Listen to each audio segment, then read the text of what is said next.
Antes da ascensão de Roma, o mundo mediterrâneo era dominado por grandes impérios, como o Império Babilônico, o Império Persa e, posteriormente, o Império Grego sob Alexandre o Grande. Após a morte de Alexandre no ano 323 a.C., seu vasto império foi dividido entre seus generais, resultando nos reinos helenísticos, como o Egito Ptolemaico e o Império Seleucida. No entanto, enquanto esses reinos disputavam territórios e sofriam instabilidade interna, Roma expandia sua influência por meio de conquistas militares e alianças estratégicas. Após derrotar Cartago nas guerras púnicas, entre os anos 264 e 146 a.C., Roma consolidou seu domínio sobre o Mediterrâneo e começou sua transição de república para império. O Império Romano surgiu após o colapso da República Romana, um período marcado por disputas políticas e guerras civis. No ano 27 a.C., Otávio, conhecido como Augusto, tornou-se o primeiro imperador, estabelecendo um governo centralizado que consolidou Roma como a potência dominante do mundo antigo. Durante os séculos seguintes, imperadores como Tibério, Calígula, Cláudio e Nero exerceram poder absoluto, muitas vezes ignorando as instituições republicanas que ainda existiam apenas como uma formalidade. Embora Roma tivesse um senado e algumas práticas herdadas da República, a política romana não era democrática no sentido moderno da palavra. O poder real estava concentrado nas mãos do imperador e as decisões políticas eram frequentemente tomadas por uma elite aristocrática, sem qualquer participação popular significativa. Os governadores das províncias, como Pôncio Pilatos na Judéia, tinham autoridade praticamente ilimitada, respondendo apenas ao imperador. A população comum não tinha voz ativa nas decisões políticas e, quando participava, era frequentemente manipulada por meio de espetáculos públicos e distribuições de alimentos para evitar revoltas. Esse contexto é crucial para entender o julgamento do Senhor Jesus diante de Pilatos e Herodes. Quando o Senhor Jesus foi levado ao governador romano Pôncio Pilatos, a acusação contra ele não era apenas religiosa, mas também política.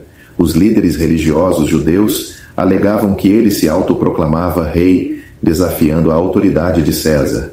Pilatos, ciente de que as acusações eram motivadas por inveja, tentou inicialmente libertá-lo, mas encontrou resistência por parte dos principais sacerdotes e do povo instigado por eles.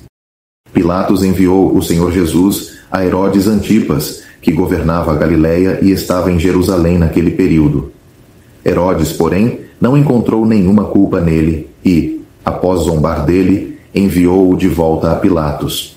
Neste ponto, Pilatos tentou uma última estratégia para libertá-lo: a tradição de soltar um prisioneiro durante a Páscoa. Essa prática pode ter tido sua origem na tentativa dos governadores romanos de manter a paz e apaziguar o povo judeu durante uma festividade tão importante. Como a Páscoa comemorava a libertação dos israelitas da escravidão no Egito, a soltura de um prisioneiro era vista como um gesto de clemência que simbolizava essa libertação.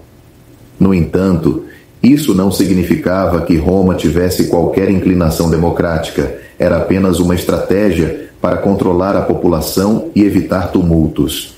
Ele apresentou ao povo duas opções: Jesus, um homem justo e inocente, ou Barrabás, um criminoso condenado por sedição e assassinato. A escolha parecia óbvia, mas a multidão, incitada pelos líderes religiosos, clamou por Barrabás e exigiu a crucificação do Senhor Jesus. Além disso, a crucificação de dois malfeitores ao lado do Senhor Jesus não foi uma coincidência. A execução pública de criminosos era um método usado pelos romanos para demonstrar sua autoridade e desencorajar a desobediência. Na ocasião da Páscoa, quando Jerusalém estava cheia de peregrinos, uma execução serviria como um aviso claro do poder romano. A presença dos dois ladrões ao lado do Senhor Jesus pode ter sido planejada para reforçar a ideia de que ele também era considerado um criminoso, aumentando a humilhação e reforçando a posição dos líderes religiosos que desejavam desacreditá-lo. A decisão do povo não foi fruto de uma democracia, mas da manipulação por parte da liderança judaica e da fraqueza política de Pilatos. O governador romano temia que uma decisão contrária à vontade do povo provocasse tumultos e colocasse em risco sua posição diante de César.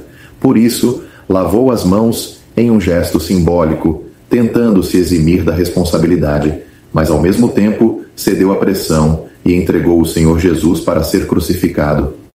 Esse episódio demonstra que a política romana não era democrática, mas autoritária e pragmática.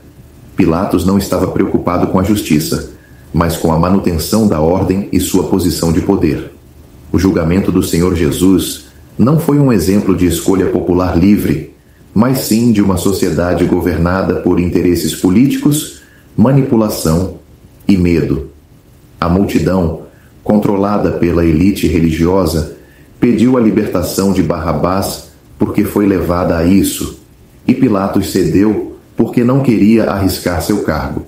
A política romana era, acima de tudo, centrada na força e na estabilidade do império.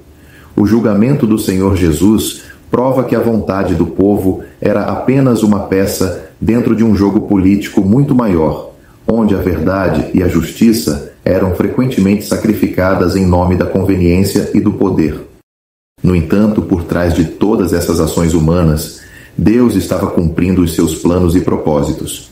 Naquele dia, muitas profecias estavam se cumprindo, mesmo que políticos e religiosos não se dessem conta.